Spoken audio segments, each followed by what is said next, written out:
Hi, my name is Ruby Sierra and I'm with Vietnam Never Forget. I have a very special guest today, Vietnam-era Congressman Joe Baca. And Congressman, can you tell me a little bit more about your experience? Well, thank you very much, Ruby. After graduating from high school, I was drafted into the military. I probably had never left Barstow other than maybe to San Bernardino was the furthest I ever went. And I remember the very first time I went in, I didn't know whether I was going to be shipped out or not. I thought I was going to come back home. My mom was wondering where I went. They says, hey, you know what, you're drafted, you're going into the Army. They put me on a plane, and that was the first time I was ever on a plane. They flew me over to Fort Bliss, Texas, where I took my basic training and then took training at Aberdeen. Then I became a paratrooper with both the 101st and 82nd. And this was back in 1966 to 1968. So I was a Vietnam era veteran during that period of time. And after getting out of the military, I came back home and got married. But it was a very difficult time for a lot of us who served during that period of time. Whether you actually were in Vietnam or in the military during that time, is that you were not respected. You were not treated fair.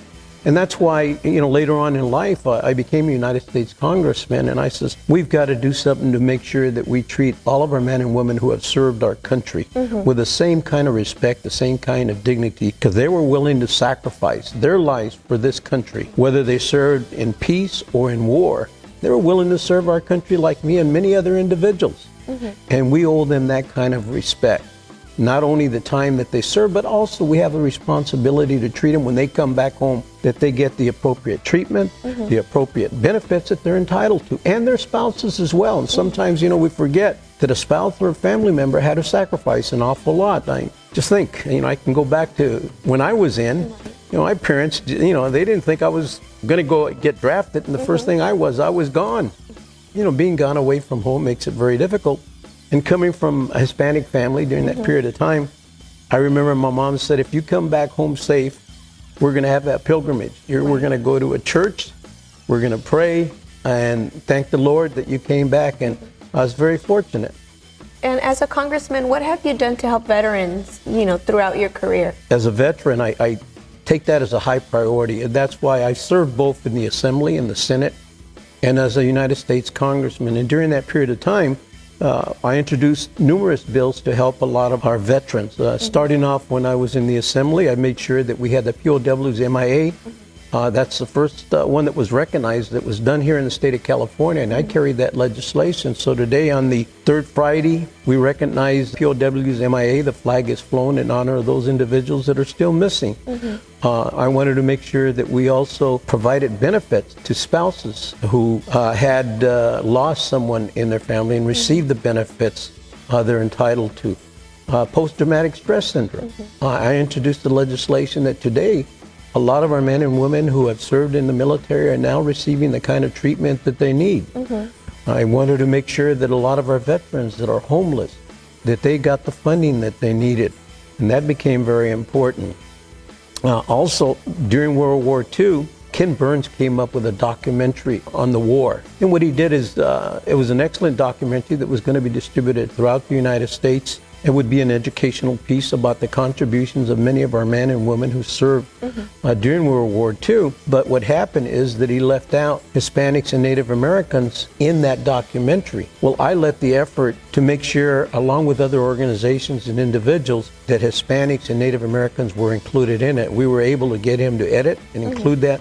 So today they're all included in part of it. And I think that's an important part of history as far as our veterans go. I voted for the GI Bill, an extension of the GI Bill for a lot of our men and women who served in Iraq and Afghanistan too as well, that they receive the benefits to.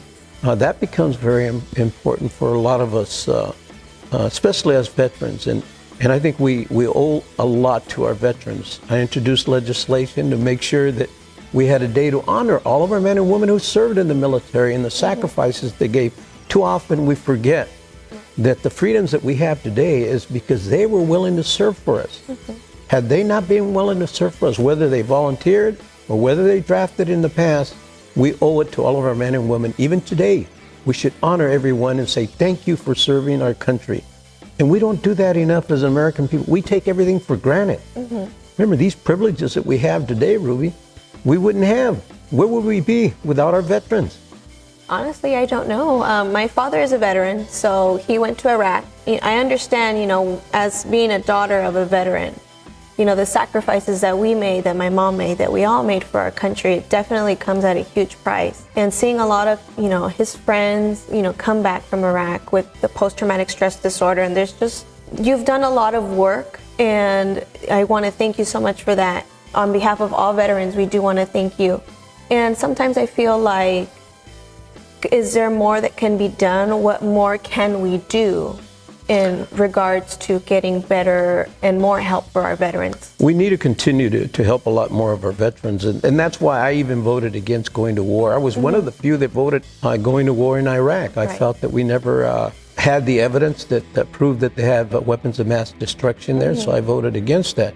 I introduced legislation, I forgot to mention as well, to make sure that there's retraining for a lot of our men and women who come back, to make sure that they're eligible and given preference to as well, and tax incentives to businesses that hire our veterans, whether you're a male or a female. We need to do more, and there's a lot more that we need to do, and especially now with medical conditions that are there. Our hospitals, we have Loma Linda, that's the closest one here, or we have to go to Long Beach, which is the other one. Well, they're booked and they're full. We should be able to have like a voucher. And I like to go back and say, look, there should be a voucher that a veteran can take to any doctor and use that voucher for medical reasons and not have to wait in line or wait forever for treatment, because early prevention, early detection means that you might be able to solve a problem that you have. And sometimes we just wait a little too long. Absolutely. And is there anything that you would like our veterans to know now while you're running for this new 35th district for Congress? I'm glad you mentioned that I am running. I am running for the 35th Congressional District. I am a veteran. I will be there fighting for you, not only in terms of looking at legislation, but also looking at how we can provide a service to you through the staff that I'll have, to make sure that we put a priority in taking care of the casework that you may have, to make sure you receive whatever you're entitled to. And a lot of times a veteran will come in there and they're looking for certain benefits that they may be entitled to, or whatever the problem a veteran may have, or even a home or an ordinance that needs to be changed because they're handicapped. And many of our veterans are handicapped. And that's why I've done a lot with Wounded Warriors. Back east, I raised a lot of funds and money for our Wounded Warriors. And we got to continue to do whatever we can. So I tell individuals to make sure that this coming June that you do vote for Congressman Joe Baca, a veteran, for Congress. Thank you so much, Congressman Joe Baca. And if you have any questions, please feel reach out to us. And again, thank you for joining us. Thank you.